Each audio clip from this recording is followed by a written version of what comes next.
I'm going to introduce you to something that I created. It's a formula that I created. And right now, I've labeled the different components of this.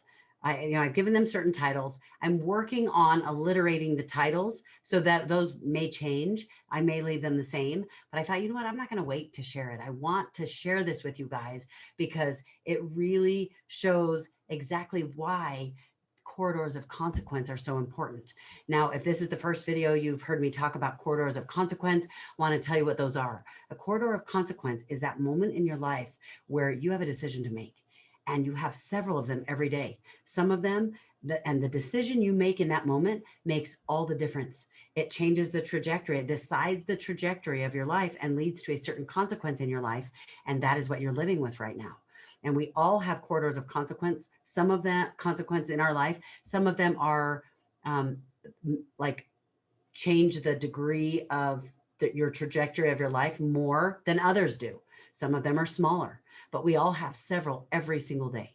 And so one of the things I've been teaching a lot about lately is mastering your corridors of consequence. And a corridor of consequence involves only 5 components. They are: number 1, corridor of consequence. That's the first piece, which leads to number 2, the decision, which leads to number 3, an action, which leads to number 4, an outcome, which leads to a consequence. So let's go through those again. So you have a corridor of consequence where you have a moment of decision. You have to make the decision. Then once you make the decision, you take an action, and that action may or may not be something like you may do nothing, but that was the decision, is that you do something or you don't do something. That was a choice. And an action, you take an action, and it may lead to a positive or a negative outcome. The outcome is number 4. And then the last thing, the outcome leads to a consequence. So you are living with a consequence. And if you were to imagine this, I call it the corridor of consequence continuum, because it goes in a circle, because it leads to each other. You have a corridor of consequence, which leads to a decision, which leads to an action, which leads to an outcome, which leads to a consequence. And then you have another corridor of consequence. Okay. So in fact, I have my book called Corridors of Consequence, How Not to Miss Out on Life's Best Opportunities. And I'm launching that first quarter. By the end of this month, we are launching that book. I'm really excited about it. So I want to share this concept with you that I put in the book. And what I want to tell you is that I don't tell people that you get to decide the consequences of your life. I tell people that you get to decide the ultimate consequences. You get to decide the ultimate consequences, because sometimes you create the outcome and sometimes someone else creates the outcome. But the consequence is up to you. We've all been in situations that were caused by someone else's actions, and that person's actions led to an outcome that we didn't choose, but now we have to be involved with. But all 5 of these components are temporary. So I'm going to go through all 5 of them. You encounter a corridor of consequence in your life, and you don't get to take advantage of it forever. It's here, then it's gone. Some opportunities stay around longer than others, but it's still temporary. A corridor of consequence is temporary. Then comes the time to make a decision. You encounter a corridor of consequence. You now get to make a decision. The decision time comes and goes. Whether you choose to make a good decision, a bad decision, or no decision at all, every single one of those is a decision. Once you make it, the moment is gone. That is temporary. Then you have the action. The action you choose to take is a moment in time, and then it's gone. You take the action, and the time for the action is over. And again, whether you take a good action, a bad action, or no action at all, every single one of those is an action, and it's temporary.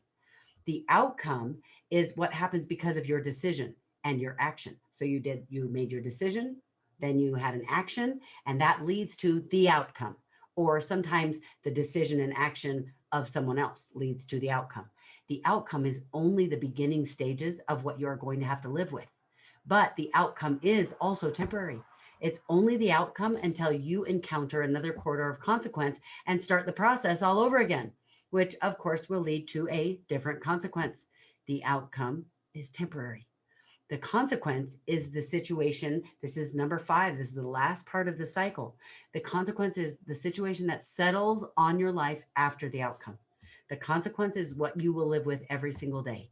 So all you have to do to change the consequence you don't like is start the cycle again and make different choices or take different actions.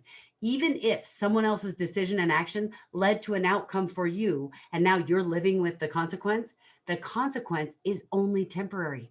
That means if the consequence is a bad one for you, then you get to start the process again and make different choices at the decision and action phase. That will lead to a different outcome, which creates a different consequence. If the consequence of someone else's choices is a good one for you, because that does happen too, then when another corridor of consequence comes along in your life, you're going to want to make the same decisions, take the same actions, if you can, to ensure the same outcome and consequence. Either way, you'll want to understand exactly what decisions and actions led to this outcome and then the consequence that you're living with right now because you like it. This is why Albert Einstein said the definition of insanity is repeating the same behaviors and expecting a different outcome. You have got to do something different if you want different consequences. But don't be thinking it has to be some huge undertaking. It doesn't. You don't have to change everything, and you don't have to do everything right, or what people say is right. In fact, you only have to change one thing in one of those 5 components to get a different outcome. Most people are so busy looking at the current consequences that they're dealing with and lamenting how they got there that they forget how much power they have to change the trajectory of their lives by just making one simple change. And that change can happen more quickly than most people realize. The most powerful thing about this whole concept is that the formula doesn't actually go in a straight line. It goes in a circle. It goes in a circle, which means by the time you're done and you have the consequence, you're ready for another corridor of consequence. You have the consequence, you're ready for another corridor of consequence. That's why it's called a corridor of consequence, because it's a corridor, like with doors on the sides of the halls. And every one of those doors is a decision that you get to make. You have so much power. You have so much choice in your life to make of your life what you want it to be. You can do this. You're amazing, and you can go forward, and you can reach your dreams, and you can stop using what has happened in your life in the past as an excuse that is stopping you from being able to achieve what you know you can achieve. You can do this.